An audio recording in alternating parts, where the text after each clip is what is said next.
Buenos días con todos. Somos estudiantes de la Universidad Nacional Federico Villarreal, de la Facultad de Ciencias Financieras y Contables. Y el día de hoy hablaremos acerca del procedimiento de cobranza coactiva. La asignatura tiene como nombre Procedimientos Tributarios, el docente a cargo, Magíster Richard Brown. Somos el grupo 5, los Sunatcitos. Los integrantes son Caituiro Salas Jimena, Gómez Ligas Gabriel, Sanabria Gozar Maite, Castro Cayetano Brian y quien les habla López Guamaní Lea. En este punto se les hablará acerca de la cobranza coactiva como facultad de la SUNAT, la deuda exigible, facultades del ejecutor coactivo, requisitos de la REC y medidas cautelares. Facultad de la Administración Tributaria en cobranza coactiva. Es el poder legal que tiene la SUNAT para exigir el pago forzoso de deudas tributarias exigibles mediante un procedimiento administrativo especial y autónomo, sin necesidad de acudir al Poder Judicial, utilizando medidas como embargos, retenciones, remate de bienes y demás acciones establecidas en el Código Tributario hasta lograr el cobro total de la deuda y sus costos. Se convierte en deuda exigible coactivamente en los siguientes casos. Uno, autoliquidaciones del contribuyente, cuando el propio contribuyente presenta su declaración jurada, ejemplo, IGB o renta mensual, pero no paga dentro del plazo legal. 2, resoluciones emitidas por la administración, ya sea de determinación o multa, cuando han quedado firmes, es decir, no fueron impugnadas dentro del plazo o ya existe una resolución definitiva en vía administrativa o judicial. 3. Órdenes de pago. Son exigibles al día siguiente del vencimiento del plazo otorgado para cancelarlas. 4. Fraccionamientos. Si se incumple el pago de cuotas y se emite resolución de pérdida del fraccionamiento, la deuda vuelve a ser exigible. Hablemos acerca de las facultades del ejecutor coactivo, pero primero empecemos definiendo qué es el ejecutor coactivo. Es el funcionario de la Administración Tributaria encargado de conducir el procedimiento de cobranza coactiva, aplicando las medidas necesarias para lograr el cobro de la deuda exigible. Facultades principales del ejecutor coactivo. 1. Dictar y ejecutar medidas cautelares bajo el artículo 118 del Código Tributario. Por ejemplo, embargo en forma de retención, embargo en forma de inscripción, embargo en forma de depósito o embargo en forma de intervención. 2. Disponer el remate o adjudicación de bienes embargados para que con lo recaudado se pague la deuda. 3. Suspender temporalmente el procedimiento cuando se acredita alguna de las causales del artículo 119 del Código Tributario. 4. Levantamiento de medidas cautelares cuando corresponda. Ejemplo, si el contribuyente paga o la deuda se extingue. 5. Cobrar costos y gastos del procedimiento. Ejemplo, notificaciones, publicaciones o depósitos. 6. Requerir auxilio de la fuerza pública cuando sea necesario ejecutar embargos o medidas. Requisitos de la resolución de ejecución coactiva. 1. Identificación del deudor tributario. Nombre, razón social o denominación. O documento de identidad o RUC. 2. Indicación de la deuda tributaria exigible. Monto exacto de la deuda. Concepto, ya sea este por impuesto, multa, fraccionamiento, etc. Periodo tributario al que corresponda. 3. Fundamento legal de la cobranza. La base normativa que faculta a la administración a cobrar la deuda. 4. Requerimiento expreso de pago. Se otorga un plazo máximo de 7 días hábiles para cancelar la deuda antes de aplicar medidas cautelares. 5. Firma del ejecutor coactivo competente. Solo él puede emitir la resolución de ejecución coactiva. Les doy paso a mi compañero.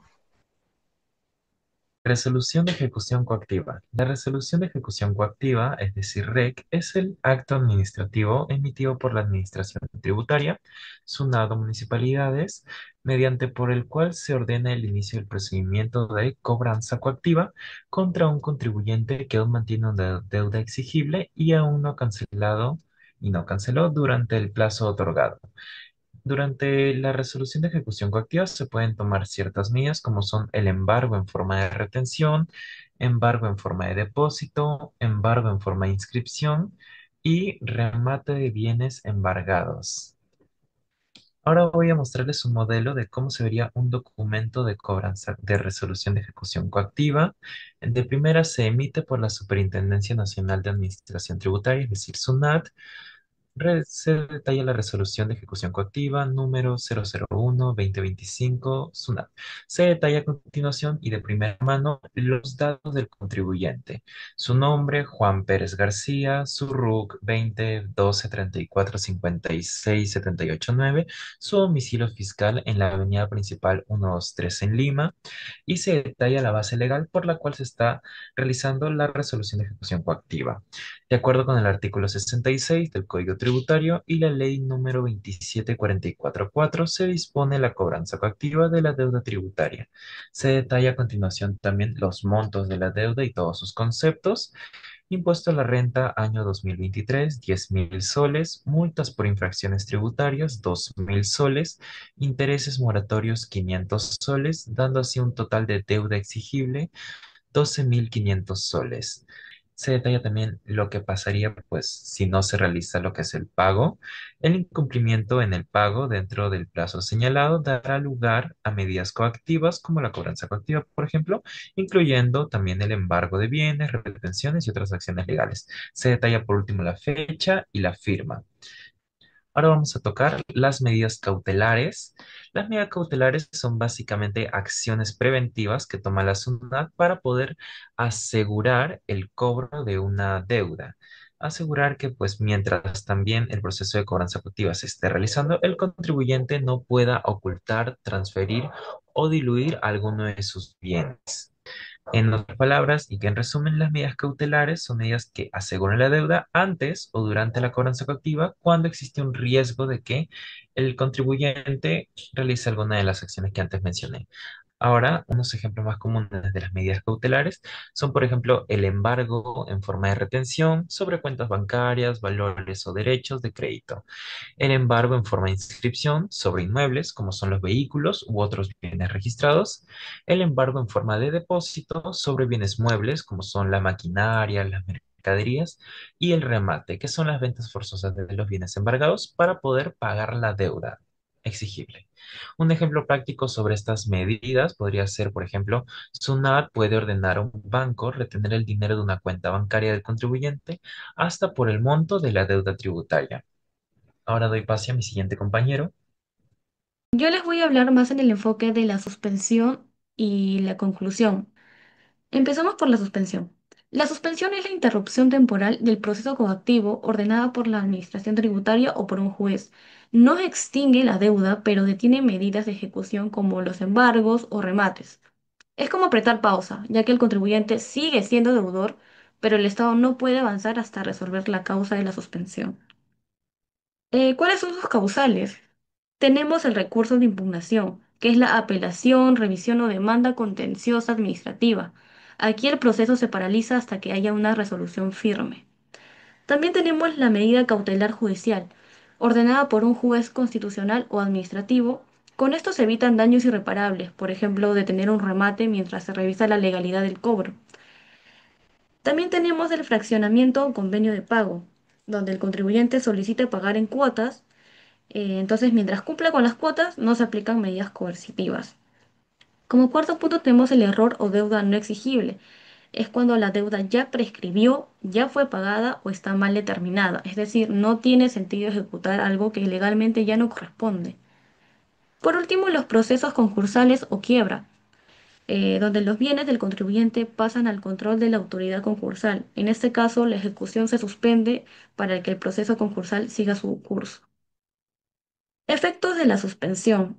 Los efectos son los siguientes. Se congelan embargos, las retenciones bancarias, tasaciones y remates. También la deuda sigue vigente, solo se frena su cobro. También se interrumpe o suspende el plazo de prescripción y el proceso puede reanudarse una vez desaparezca la causa. En resumen, el contribuyente gana tiempo, pero la deuda sigue en pie.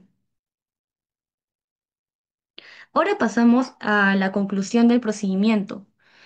Bueno, la conclusión es el cierre definitivo del procedimiento de cobranza coactiva. Se declara cuando la deuda ha sido extinguida, satisfecha o resulta jurídicamente improcedente. Aquí ya no es pausa, es el final del proceso, la deuda desaparece totalmente. ¿Cuáles son sus causales? Tenemos la imposibilidad material de cobro, casos en los que ya no es posible cobrar, por ejemplo, si el deudor fallece, sin herederos o una empresa queda sin patrimonio, ¿no? Tenemos el remate o adjudicación de bienes, cuando los bienes embargados se rematan y el dinero cubre la deuda. Una vez cubierta, no queda nada por cobrar y el proceso termina. También tenemos el pago total de la deuda, que incluye el capital, intereses, multas y costas procesales. Ejemplo, si el contribuyente paga todo lo que debe, el proceso se cierra automáticamente. Tenemos la sentencia judicial firme, que es cuando un tribunal declara de manera definitiva que la deuda es nula o improcedente. Aquí el proceso concluye porque la justicia invalida el cobro. Seguimos con la prescripción, donde la administración pierde el derecho a cobrar si transcurre el plazo legal, que suele ser de 4 o 5 años. O sea, es decir, si el Estado no actúa a tiempo, ya no puede cobrar. Y por último, tenemos la compensación o condonación. Bueno, la compensación significa que la deuda se extingue con créditos fiscales que el contribuyente tiene a su favor. Y la condonación ocurre cuando el Estado decide perdonar la deuda mediante ley o en casos excepcionales. En ambos casos, la deuda deja de existir.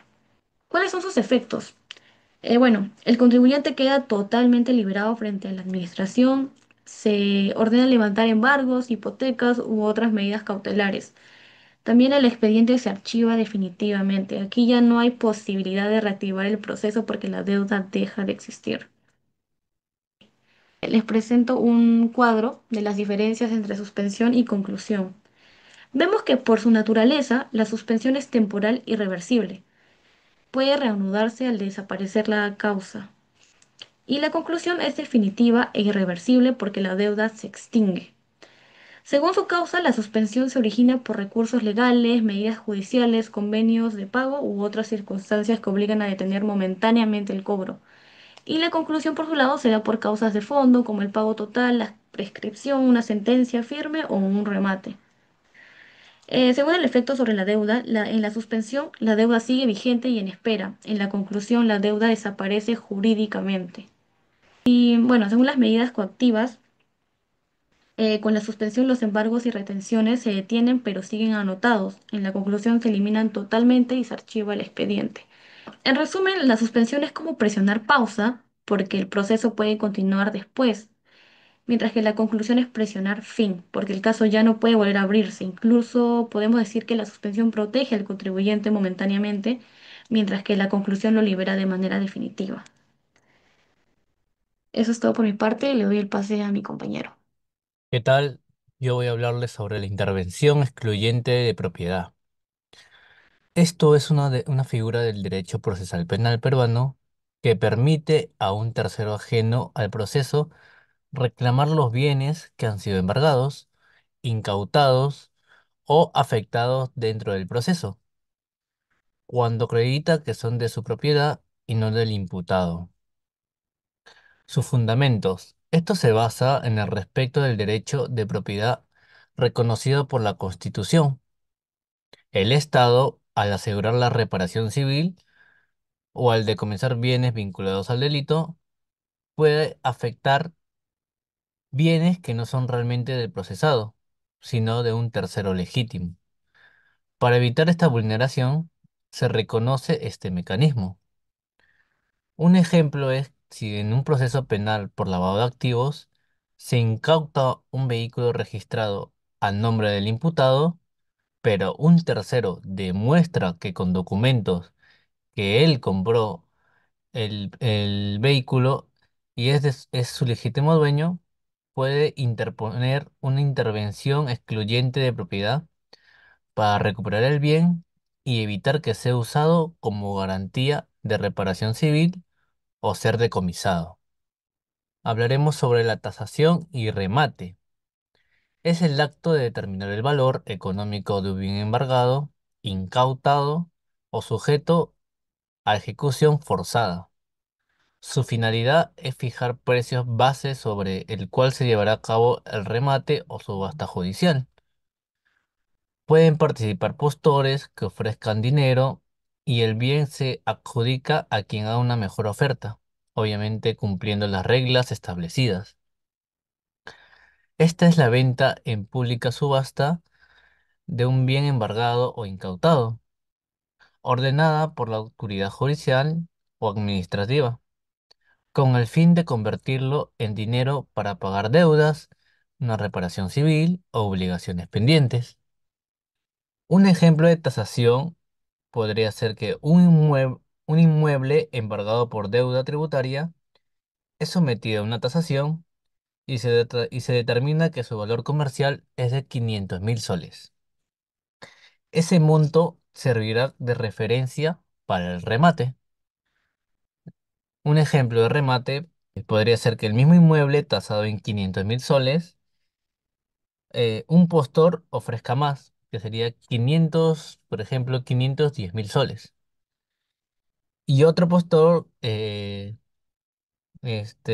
ofrezca 520.000 soles. El bien se adjudica al postor que ofreció más, y con ese dinero se paga la deuda o reparación ordenada. Veamos el abandono de bienes muebles embargados. Esta figura del derecho procesal de ejecución, que se refiere a la pérdida del derecho de propiedad del deudor sobre los bienes muebles que han sido embargados y puesto a disposición de la autoridad, cuando el obligado no los reclama, no los custodia o no paga la deuda dentro del plazo que la ley lo establece.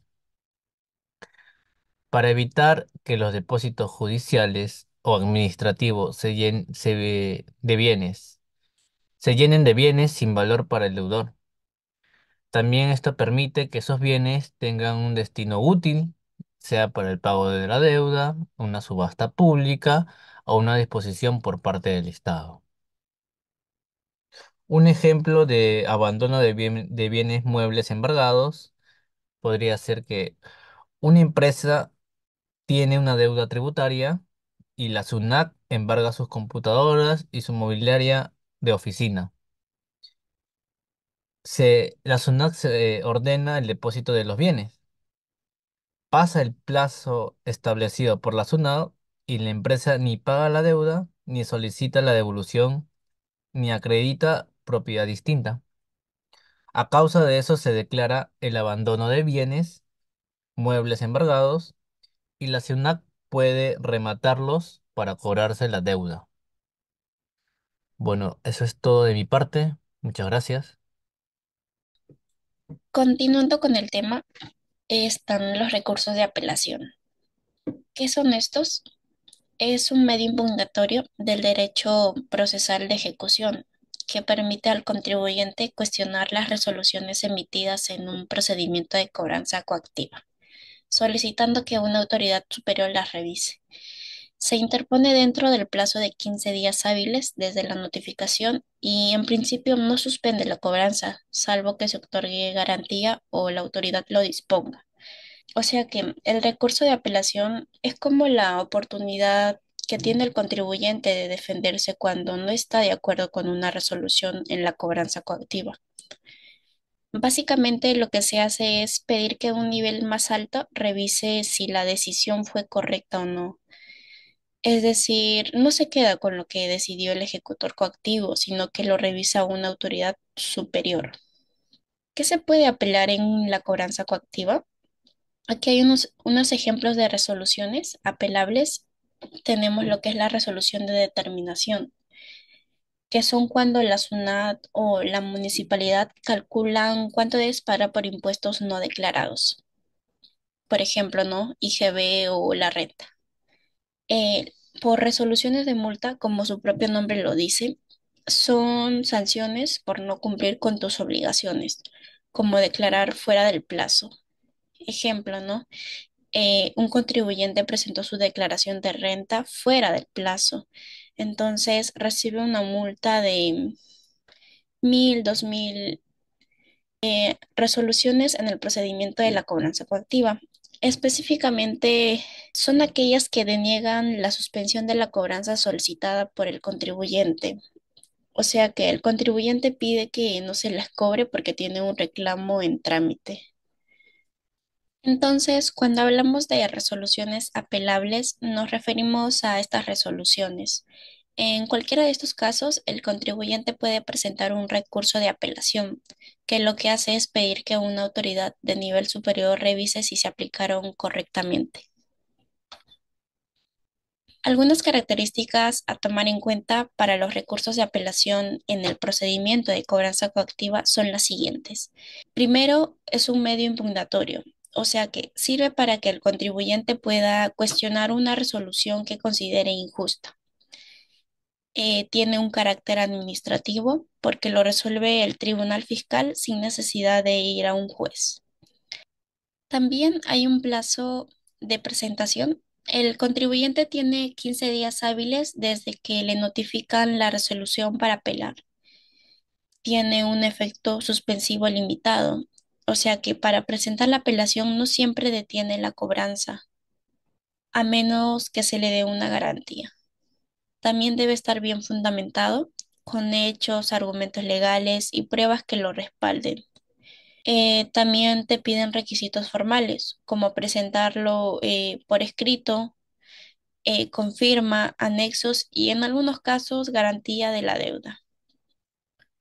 Entonces, el recurso de apelación es importante, ¿no? Porque nos da la oportunidad de defendernos y que revisen la decisión antes de que la deuda siga avanzando en el proceso coactivo. Casuística de cobranza coactiva. La cobranza coactiva es el procedimiento administrativo de ejecución forzada mediante el cual la administración tributaria, en este caso la SUNAT, o municipalidades, exige el pago de deudas tributarias o no tributarias, sin necesidad de acudir al Poder Judicial.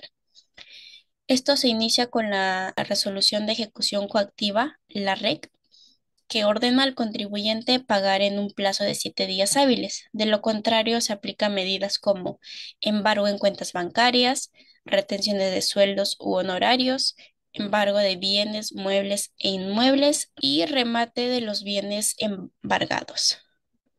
Como ejemplo, para el embargo de cuentas bancarias, supongamos que una empresa no paga al IGB, entonces la SUNAT embarga sus cuentas y el banco transfiere el dinero para cubrir la deuda. En retención de sueldos y honorarios, cuando un trabajador independiente debe, ¿no? 5.000 de renta, entonces lo que hace la SUNAT básicamente es ordena a la empresa que le descuenten parte de sus honorarios hasta cancelar la deuda. Embargo de bienes, muebles e inmuebles. Ejemplo, una empresa no paga una multa, ¿no? De 3.000. Entonces la SUNAT embarga su vehículo o un local y si no paga, se remata. Como último punto, el remate o adjudicación de bienes. Aquí la mercadería embargada, que no fue reclamada, se remata en subastas públicas para cobrar la deuda. O sea que la cobranza coactiva no se queda solo en el papel, sino también tiene casos concretos. La SUNAT puede embargar cuentas bancarias de un contribuyente, retener parte de sus sueldos o incluir embargos y rematar bienes muebles e inmuebles. Todo esto ocurre cuando la deuda no se paga dentro del plazo que la REC lo determinó. ¿Cuándo se aplica la cobranza coactiva? Eh, Primero, cuando la deuda es exigible y firme. La cobranza coactiva se aplica únicamente cuando la deuda ya está confirmada por la administración tributaria. Es decir, que no hay dudas ni observaciones pendientes. Esto significa que la deuda ya es oficial y no puede discutirse, por tanto, la SUNAT tiene derecho a cobrarla. Dos, cuando ya venció el plazo de pago otorgado en la notificación. Si el contribuyente se le notificó una deuda y no lo pagó dentro del plazo señalado, automáticamente esa deuda pasa a cobranza coactiva. Es decir, si te avisan y te dan un tiempo para pagar, pero no lo haces, entonces esto entra en cobranza forzada. Tres, Cuando no existen recursos pendientes de resolver. La cobranza coactiva procede cuando el contribuyente no presenta ningún recurso impugnatorio dentro del plazo.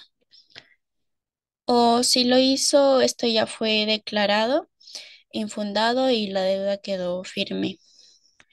Es simple, si no apelaste o tu apelación fue rechazada, la deuda ya no se discute y pasa directo a cobranza. Punto 4. Durante la ejecución forzada.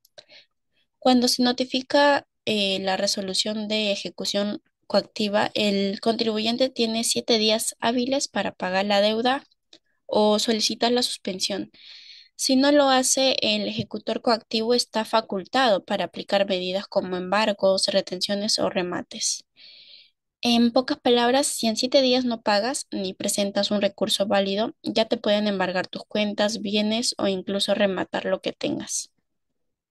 En resumen, se podría decir que tenemos un derecho, el recurso de apelación para defendernos y también tenemos la parte dura que vendría a ser la cobranza coactiva, cuando ya no hay más salidas y la deuda se cobra a la fuerza.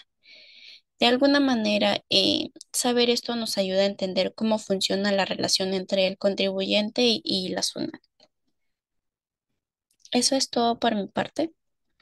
Gracias.